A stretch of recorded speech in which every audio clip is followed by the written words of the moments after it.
Hello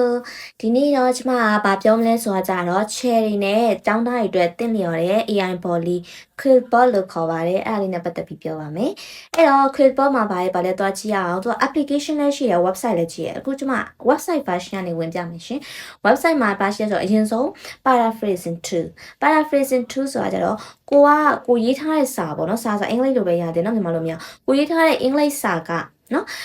ဘလို့ပုံစံပြောင်းချင်လဲပေါ့နော်ကိုရေးထားတဲ့ဟာကို academic ပိုင်းပြောင်းချင်လားဒါမှမဟုတ်ရှင်ရိုးရိုး creative ပိုင်းပြောင်းချင်လားဘလို့ရှင်ရိုးရိုးပုံစံပြောင်းချင်လားဘလို့ရှင်ကိုကြိုက်တဲ့ပုံစံပြန်ပြီးတော့မှပြန်ရေးခိုင်းလို့ရတာပေါ့နော်အဲ့ဒါကိုကြတော့ဒီဟာလေးသုံးလို့ရပါတယ် paraphrasing tool နောက်တစ်ခုကကြတော့ grammar checker အဲ့ဒါကကြတော့ကိုရေးထားတဲ့ဟာက grammar တွေမှားနေလားဆိုပြီးမှ check ခိုင်းလို့ရပါတယ်မှားနေဆိုရှင်တို့လေးပြင်သွားလို့ရတယ်ပေါ့နော်နောက်တစ်ခုကကြတော့အောက်က2တန်းကကြအောက်က1တန်းကကြတော့ teacher တွေတက်သုံးဝင်ပါတယ် AI detector ကိုယ့်ရဲ့ကျောင်းသားကနော် AI ကိုသုံးပြီးတော့မှကိုကတခုanswer ပေးလိုက်တယ် tutorial ပေးလိုက်တယ်ဆိုရှင်ဒါမှမဟုတ် thesis တွေဆိုရှင်ဟို AI ကိုသုံးပြီးတော့မှလောက်ထားတာလားဆိုတာစစ်တာပါ AI detector ဆိုတာကြတော့နှစ်ခုကကြတော့ဘက်က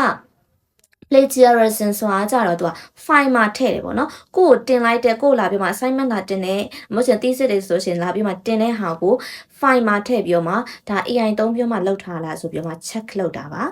okay ဒါကတော့ကျောင်းသားတွေပြန်ရောက်သွားပြီကျောင်းသားတွေကကိုက AI ကိုသုံးပြီးမှရေးထားရဆိုတော့မတိတာခြင်းမှုဆိုရင် AI humanizer ကိုသုံးပါတယ်သုံးပြီးကြတော့မှအဲ့လိုလောလက်ထုတ်မယ်ဆိုရှင်တော့ဒါ AI အသုံးနှုန်းတွေညော့သွားမယ်ပေါ့နော်လူရေးထားသလိုလေးပြန်ဖြစ်သွားပါမယ်ဟိုဘက်က AI check ဆိုတာကြတော့ဒီပေါ့နော် chat GPT လိုပဲကိုတိကျနာတွေမေးလို့ရတာပါအောက်မှာ AI image generator ကကြတော့ပုံထုတ်လို့ရတာပါကိုဘယ်လိုပုံစံထုတ်ရှင်လဲဆိုတော့အောက်မှာရွေးလို့ရပါတယ် site ဘယ်လောက်ထုတ်ရှင်လဲဆိုတော့လည်းရွေးလို့ရပါတယ်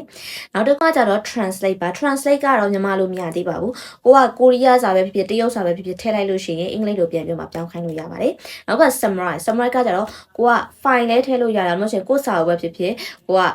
အရှိကြီးမလို့မသိချင်ဘူး summarize ပေါ့နော်အချင်းချုပ်ခိုင်းချင်တယ်ဆိုရှင်ချုပ်ခိုင်းလို့ရပါတယ်အဲ့တော့ဒါတွေအကုန်လုံးကိုသုံးလို့ရတာတနည်းအားဖြင့်သုံးလို့ရတာဒီ Quillbot မှာပေါ့နော် Quillbot က